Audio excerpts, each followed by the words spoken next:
It seems like Ferrari can't catch a break this season. Numerous reliability issues and strategy mistakes overshadow a great and fast car.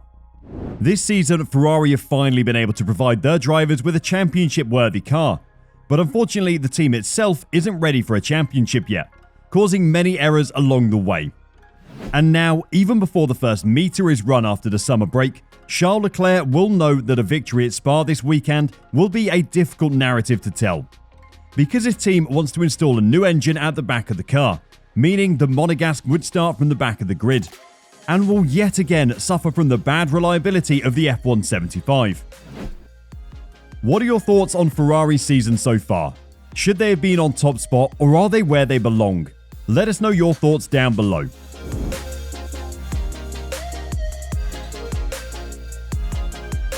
So Leclerc has already used up all of his permitted PUs this season, so any further alteration will result in a grid penalty. Ferrari chose Belgium because overtaking is very simple at Spa, the Italian website Formula.Uno claims. And so, with the reliability of the Ferrari-powered cars being one of the season's subplots, numerous drivers are on the verge of receiving further grid penalties. Reliability difficulties for the likes of Charles Leclerc, Carlos Sainz and Valtteri Bottas early in the season mean that with 9 events remaining, there's a good chance Ferrari-powered drivers may require more power unit components before the season ends. Ferrari drivers Leclerc and Sainz, as well as Ferrari-powered drivers Bottas and Alfa Romeo and Kevin Magnussen at Haas, have all used more power unit components than allowed. For reference, Fernando Alonso at Alpine and Yuki Tsunoda at AlphaTauri are the only non-Ferrari-powered drivers to have surpassed their component restrictions. And it's now looking like Charles will again suffer a penalty for changing his PU. And if this isn't causing enough trouble, Ferrari also have to meet an engine design deadline. And that's because the current generation power units will undergo a design freeze as part of Formula One's decision to prioritize the development of the 2026 power units. And this freeze will remain in place for the 2023, 2024 and 2025 seasons. The power unit design freeze is being implemented in 2 stages, with a majority of power unit components already locked on March 1st, 2022. The internal combustion engine, turbocharger, motor generator unit heat, exhaust, fuel, and engine oil were all due by the first deadline. The second deadline of September 1st, 2022 has been established for the final designs of the motor generator unit kinetic, energy store, and control electronics. This deadline is right after the Belgian Grand Prix. What impact will this deadline have on Ferrari and others? The designs for the improved components must be filed and registered with the FIA by September 1st, but the teams are not required to employ their new designs immediately.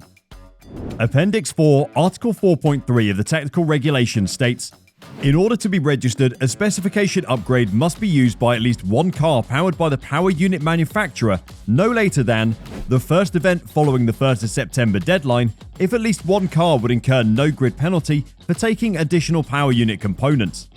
The 5th event following the 1st September deadline if all cars would incur a penalty for taking additional power unit components.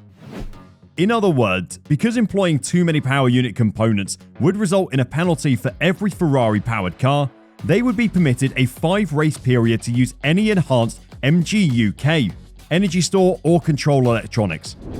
The same deadline applies to Red Bull powertrains, which are also on the verge of incurring penalties. The races in which Ferrari will be penalised will be determined by numerous factors, including overtaking opportunities at the individual circuit, estimated part longevity, and unforeseen reliability difficulties. And it looks like they've decided to take the penalty for Leclerc at the Belgium GP. Why would you take a grid penalty at Spa? Looking ahead to the Grand Prix, a grid penalty would be least destructive in Belgium, Italy, or the United States, where the tracks allow for more overtaking than the twistier confines of the Netherlands and Singapore, for example. The US Grand Prix is also the last of the 5 races after the September 1st deadline. However, if Ferrari wants to install a new engine as quickly as possible, Belgium or Italy appear to be the most likely options, and with the Scuderia eager to put on a strong show in Monza, a grid penalty at Spa appears to be the most likely conclusion. Another possibility is to split the cars and have each driver take a grid penalty in Belgium and Italy. Red Bull could do the same, as they will almost certainly have to penalise both drivers in the future races. If you look at the upcoming races, we will definitely visit a track which we have chosen to take a penalty, said Red Bull Special Advisor Helmut Marko. In theory, Red Bull might still hold off until the race in the United States. Verstappen might be well on his way to earning his second World Championship by then, with only 4 races remaining and an 80-point lead. With the knowledge that Verstappen received a new engine during the previous race weekend in Hungary, the Dutchman should be able to stretch his existing power unit until the race in Texas. And so, the misery for the Scuderia this season continues. It really seems like they can't catch a break for now. While they started strong, the legendary Italian brand has recently done everything but continue its fantastic run. And Scuderia Ferrari must have rectified various difficulties that plagued them throughout the first part of their 2022 campaign, in order to smooth out their races and limit poor performances. And if they've been able to do, there is still time for the team to turn things around. Let's talk about their mistakes in the first half of the season. Driver and car reliability. Ferrari, interestingly, had a really strong start to the season. With a 1-2 finish in Bahrain, however, the race's main talking point was how Red Bull had a double DNF. The anticipation for Red Glory was heightened when reigning world champion Max Verstappen experienced another DNF at the Australian Grand Prix. The worst technical issues for Ferrari occurred during the Azerbaijan Grand Prix, where Charles Leclerc was leading when his engine blew off. While they're outside the driver's control, there have been some unforced errors on the parts of the drivers. Carlos Sainz in the Australian Grand Prix was cut short by a gravel trap on lap 2.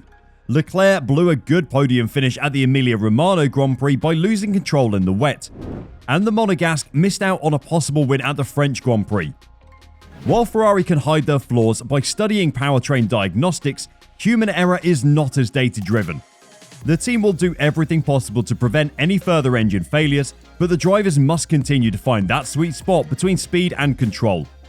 They will need internal commitment and heightened levels of focus to ensure that these errors do not occur again. Strategy. The most significant change that Ferrari needs to make is in their race plan.